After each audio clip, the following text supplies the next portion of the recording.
A woman who works at a small museum in southeast Tennessee, still in her 40s, says she can remember when everything there was red hills. Not trees, not fields, red hills in every direction. And that was simply what the world looked like. She grew up on the edge of a desert, in the Appalachian Mountains. Not a dry patch, not a bad field. A real desert, roughly 50 square miles of bare red clay in a place that gets about 60 inches of rain a year. More rain than Seattle, and nothing grew on it. No trees, no grass, no brush. Just red hills and gullies deep enough to lose a truck in, running for miles across a corner of the country that is otherwise some of the greenest land in North America. People called it the only desert east of the Mississippi. The name that stuck was the Ducktown Desert, and the story locals still tell is that when the Apollo astronauts listed the man-made marks they could pick out from space, there were three: the Great Wall of China, the pyramids at Giza, and a copper mining basin in Polk County, Tennessee. Here's the part that makes this different from every other story on this channel. They stopped. Open air roasting was phased out.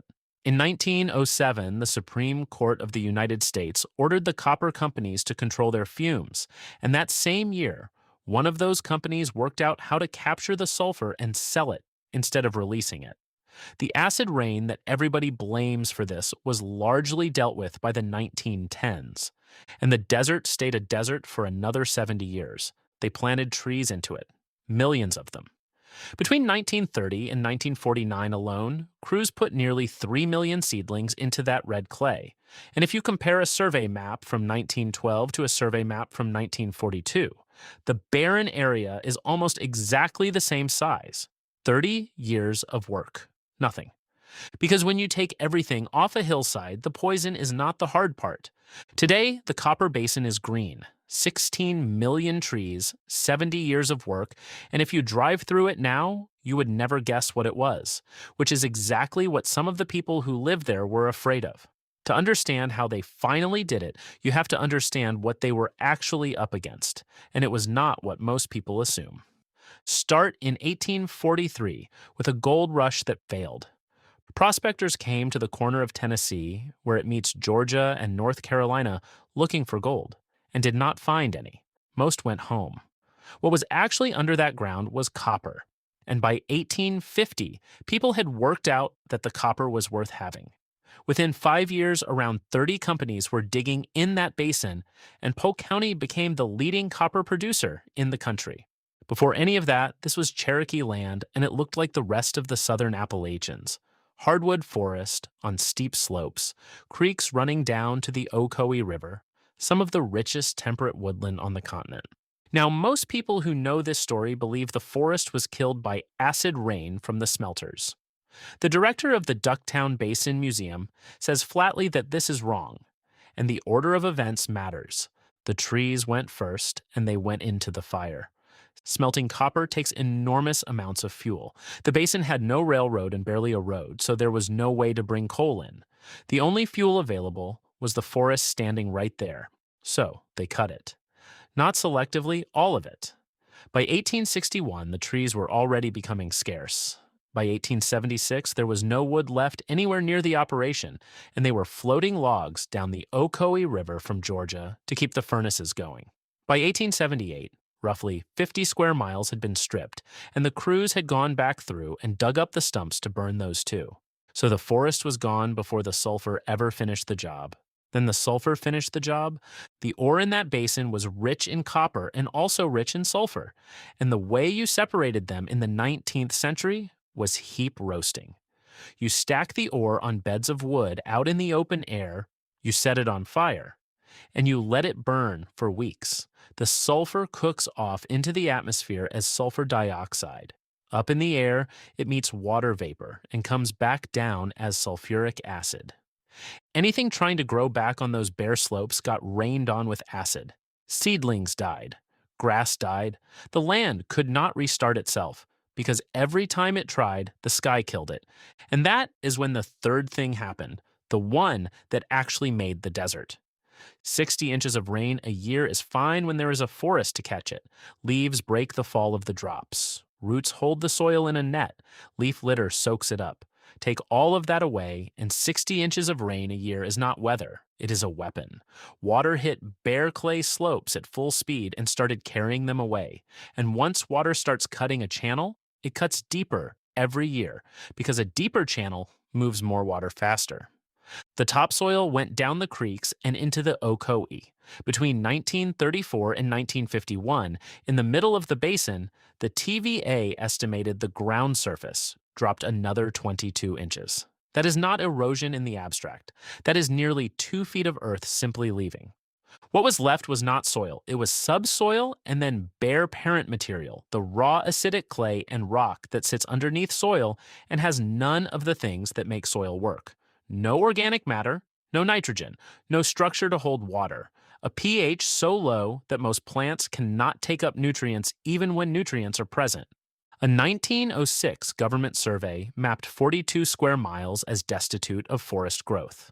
The scientific literature gave it a name, the Ducktown Desert. And for the next several generations, people were born there, grew up there, and grew old there, having never seen the place with trees on it. In 1907, the state of Georgia sued. The sulfur clouds did not respect the state line. They drifted south and killed forest in Georgia, and Georgia took Tennessee copper to the Supreme Court and won. The opinion was written by Justice Oliver Wendell Holmes, and it is now considered one of the first environmental rulings in American history, decades before anybody used the word environmental in that way. The company complied, and here is a detail that is almost too neat to be true. That same year, Tennessee Copper worked out how to capture the sulfur fumes instead of releasing them, and turned them into sulfuric acid and sold it. The pollution became the product. Before long, the acid was worth more to them than the copper. So the worst of the poison was over by the 1910s, and emissions kept dropping from there. Now watch what happens next, or rather what does not. In the 1920s and 30s, the mining companies and the newly created Tennessee Valley Authority started trying to bring the forest back. In 1941, the TVA put a civilian conservation corps camp right in the basin. Crews built check dams, spread straw across bare ground, planted pines and poplars by hand across hundreds of acres. Between 1930 and 1949, they planted about 2,800,000 trees. Compare the maps. In 1912, the denuded area was around 11 square miles. In 1942, after all of that, it was still around 11 square miles. 30 years. Nearly 3 million trees. No measurable progress. And the natural conclusion, the one plenty of people reached, was that the land was simply finished. That some places you break badly enough do not come back, and Ducktown was one of them.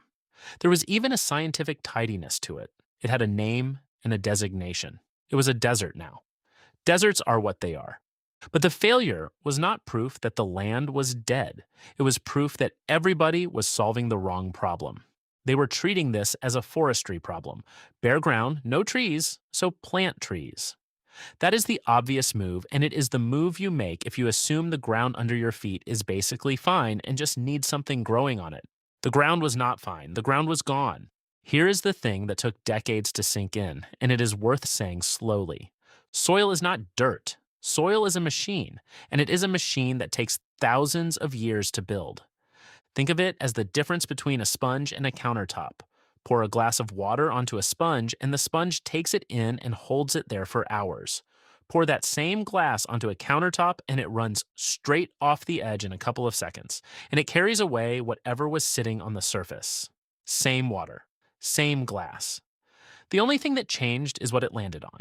Working soil is the sponge. It holds water without drowning roots. It has organic matter that feeds microbes. It has a pH in a range where nutrients are actually available to a root instead of chemically locked away. It has nitrogen, which almost nothing can pull out of the air on its own.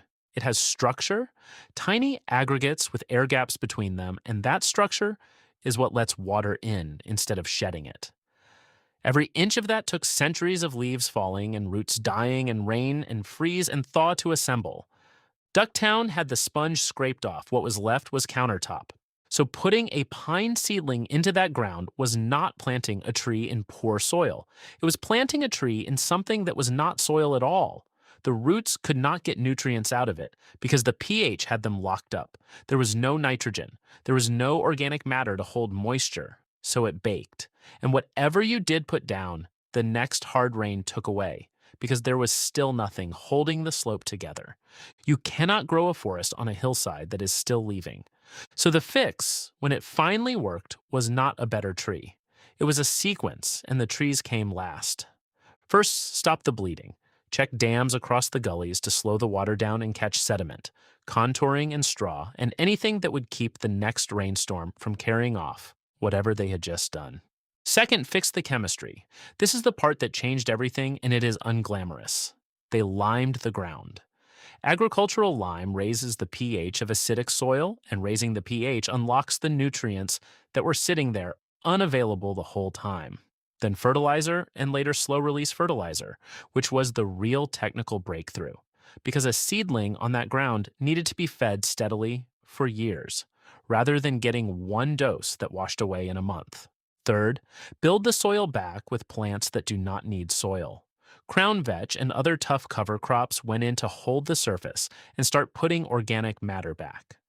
Black locust went in as a nursery tree, and black locust is a legume, which means it fixes its own nitrogen out of the air and leaves it in the ground behind it. Loblolly pine, which tolerates poor acidic ground better than almost anything else, went in as the workhorse. Only then, on top of a surface that was no longer washing away, in ground that was no longer chemically hostile, with nitrogen in it and something holding water, would a forest take. They were not planting a forest. They were manufacturing the ground for one, and then letting the forest do its own part. Once the sequence was right, the same feedback loop that had destroyed the basin started running the other way. The cover crops held the surface, so the rain stopped taking soil. Held soil meant the black locust and the pines survived their first years. Surviving trees dropped needles and leaves, and that litter became organic matter, which is the thing the ground had been missing for a century. Organic matter holds water and feeds microbes, so the soil got better at supporting plants. So more plants survived, so more litter fell. Canopy closed over the ground, which cut the force of the rain before it ever hit the surface, which cut erosion further. Each turn of that loop made the next turn easier. It is the exact same self-reinforcing spiral that made the desert running backwards. The numbers are the proof. Over roughly 70 years, about 16 million trees went into the Copper Basin. Erosion dropped from around 200 tons per acre per year to about 8. The TVA counts more than 11,000 acres returned to productive use. Water treatment plants pulled more than 21 million pounds of metals and 41 million pounds of acid out of the creeks and mines. The last mine shut in 1987. By the late 80s, the man-made desert was down from 50 square miles to a few thousand acres of partly bare ground, and only about 1,500 acres still fully bare. Astronauts do not use it as a landmark anymore. There is nothing left to see. Drive the Ocoee today, and it is Cherokee National Forest, Green Mountains, whitewater rafting, and a small museum. People come to fish. The 1996 Olympics ran their whitewater events on that river. Now, the part of this story that nobody expects, not everyone wanted the trees. Remember that generations of people were born in that basin and grew up looking at red hills.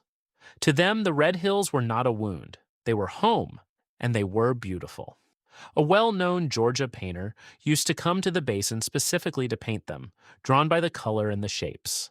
A local woman who ran the museum said people spend money to go stand at the Grand Canyon and admire deep reds and browns, and Copper Hill used to look like that.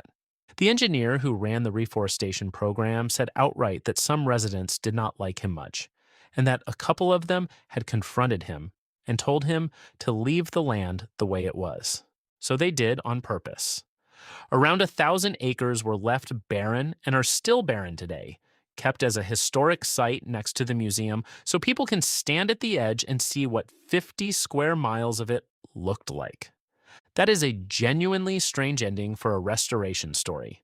The last stretch of the disaster is being deliberately preserved by the people who lived through it, because it is theirs. Step back and look at the shape of it. A company cut 50 square miles of forest to burn as fuel.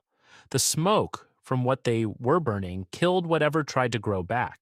And then 60 inches of annual rain with nothing left to slow it down spent the next several decades carrying the soil itself off the mountains and down the river. Then the poison largely stopped early, and the land did not recover. It did not recover for another 70 years. That is the part I want to leave you with, because it is the opposite of what these stories usually teach. Sometimes a damaged place is only being held down, and the moment you take your foot off it, it stands up on its own.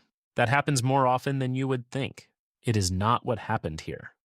Ducktown lost the actual substrate, not the trees, the thing the trees stood in. And once that was gone, stopping, the harm accomplished very little, because there was almost nothing left to heal with. 3 million trees went into that ground and died, planted by people doing careful work in good faith, because you cannot restore a system after you have removed the layer the entire system was built on. They had to build the ground back by hand. Lime to fix the chemistry, dams to stop the slope from leaving, vetch and locust to put nitrogen and organic matter into something that had none. 16 million trees in 70 years to replace a few inches of material that the Appalachians had spent 10,000 years assembling for free. There is a thin layer under everything green you have ever looked at, every forest, every field, every lawn. It is usually a few inches deep. It took longer to make than human civilization has existed. And it can be gone in 30 years if you take the cover off. The copper basin is what is underneath. Subscribe and watch the world come back to life.